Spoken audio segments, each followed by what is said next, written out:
Je réitère une question très essentielle.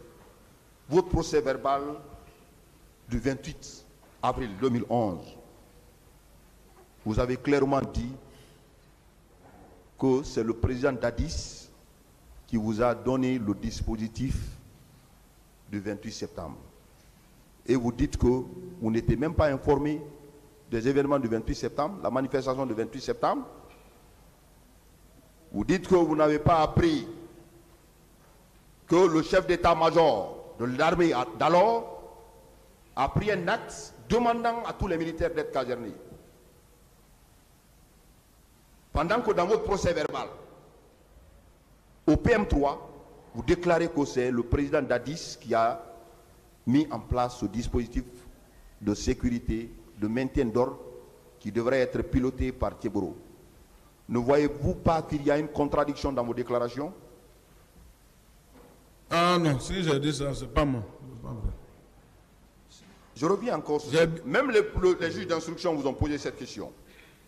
Vous-même, vous avez dit qu'il y a une contradiction dans vos déclarations.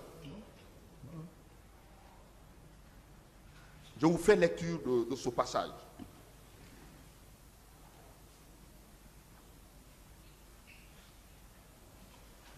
Question. Lors de votre audition le 28 avril 2011 au bureau des investigations judiciaires, vous affirmez avoir un tour d'horizon sur les événements allant de Anko 5. Anko 5. Et en allant à Anko 5, puis Al-Kaya Yalo en passant par Bambeto. Qu'en dites-vous? C'est effectif. En revenant de ma mission de Mania, j'ai effectivement mis au courant du mouvement de foule des événements du 28 en passant par le stade, qui se passait au stade.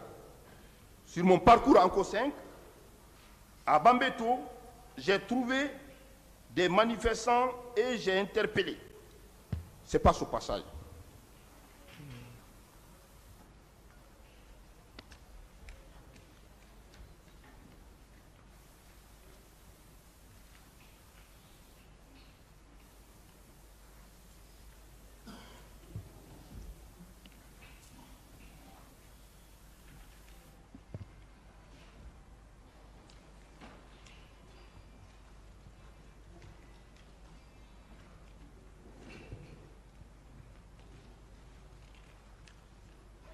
Alors, par rapport à cette contradiction dans votre procès verbal du 28 avril, vous avez clairement dit que le dispositif a été mis en place par le président de la République. Ça veut dire que vous avez participé à cette réunion préparatoire, à cette réunion de maintien d'ordre qui a été pilotée par le président Dadis. Parce que ça ressort clairement de votre procès verbal au bureau PM3, où vous avez dit qu'un dispositif avait été mis en place par le président Dadis. Et devant le tribunal aujourd'hui, vous déclarez que vous n'avez jamais appris la manifestation du 28 septembre, vous n'avez jamais participé à une réunion préparatoire, vous n'avez jamais appris qu'il y a un acte de chef d'état-major. Il n'y a pas de contradiction dans vos déclarations, M. Claude Puvis? Moi, je n'ai pas appris ça.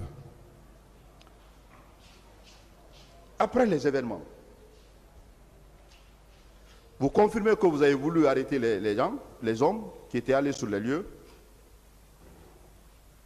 les personnes comme vous avez cité, Marcel, Toumba, vous avez pris la décision sur vous-même en consultant le président de la République de faire arrêter ces personnes. Vous confirmez ces déclarations-là? Si. Est-ce qu'il y a eu une rencontre entre vous, M. Toumba, le président Dadis dans sa chambre, et vous avez dit que là où vous êtes arrêté? Il a dit que vous êtes arrêté aussi. Il y a eu ces échanges entre vous? Les témoins que j'ai dit leur nom là, comme il y a un qui vit, non, il y a deux qui vivent, vous pouvez même les demander si lui il a le temps même de parler là-bas. Il n'a rien dit là-bas si ce n'est pas pour pleurer. Ce n'est que le président qui avait dit que non, laissez comme ça parce que quand vous On va attendre, j'ai déjà fait des commissions, une commission viendra pour faire des enquêtes. Il ne peut pas parler qu'il va dire moi je suis arrêté. Lui, il peut dire ça devant moi. C'était comme ça. Il n'a rien dit comme mot là-bas, ce n'est pas pour pleurer. Il ne vous a pas vu au stade à Amdalaï? Je n'ai même pas été à Amdalaï. S'il avait dit ça ici, là, c'est que ce n'est pas vrai.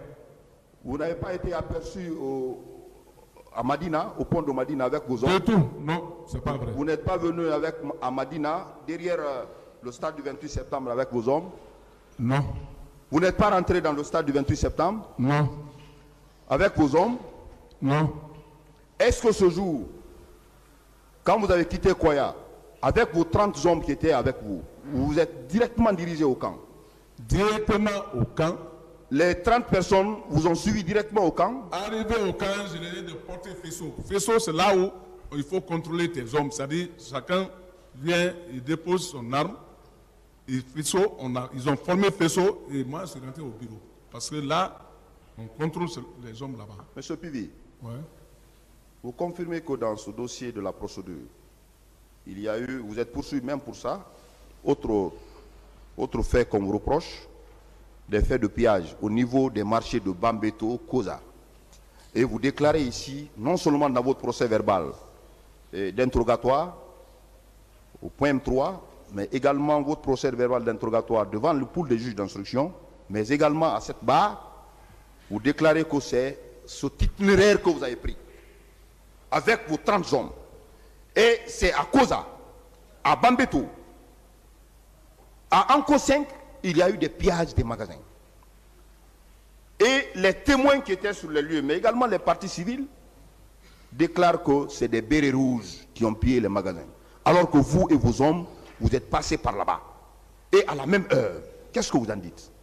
C'est pas vrai. Peut-être ça, c'est un autre groupe mal intentionné parce que justement, nous, on sort pour chercher ces gens-là, mais ce n'est pas mon groupe. C'est pas votre groupe? C'est pas mon groupe. Alors, c'est quel béret rouge? C'est quel groupe de bérets rouges qui ont pillé les magasins? Mais il y avait plein de bérets rouges. Chacun portait le béret rouge le temps là. Est-ce qu'en revenant de Koya, vous avez rencontré un groupe de bérets rouges qui partait vers Anko? Non. Vous n'avez pas rencontré? Moi, je n'ai pas rencontré un groupe de bérets rouges. En partant sur Anko 5 et autres? En partant comme en venant. Non. Alors comment... Peut-être c'est après nous, peut-être, mais moi, je Non, c'était à la même heure. Ah, c'est pas vrai. C'était à la même heure, ce groupe a pillé les magasins qui étaient aux alentours de Anko 5 et Bambeto. C'est pas vrai. Il faut aller faire l'enquête là-bas. Non, ils disent que c'est clairement dit que c'est des bérets. Pas de discussion, c'est des monsieur le bérets rouges. procureur. Pas de discussion. Et vos éléments portent le béret rouge. Béret rouge. Voilà. Et à la même heure, il y a eu ces pillages au niveau de ces magasins. Il n'y a pas, vous-même, vous dites qu'au retour, en revenant, vous n'avez pas vu de béret rouge. À la même heure. Vous dites que ce n'est pas vos hommes et vous qui avez pillé ce magasin de Anko 5. Ce n'est pas mes hommes. Monsieur Pivi, pour finir, On va aller dans... tous ces faits qui vous sont reprochés, notamment les faits de meurtre, puisque il a été, les éléments qui sont dans ce dossier, les parties civiles déclarent que vous étiez au stade. Pas une seule partie civile. 7 parties civiles déclarent que vous et vos hommes étaient au stade du 28 septembre. Alors qu'à ces lieux, il y a eu des cas de meurtre. Il y a eu l'assassinat. Il y a eu des faits d'enlèvement, de séquestration, d'usage d'armes, de vol. Vous dites que tous ces faits-là, vous n'êtes pas coupable de ces faits, et vos hommes? Monsieur Pivi. Je ne le reconnais pas. C'est pas vous et vos hommes? C'est pas moi. Malgré les témoignages concordants, c'est pas vous? C'est pas moi, c'est pas mes hommes. Je vous remercie, Monsieur le Président.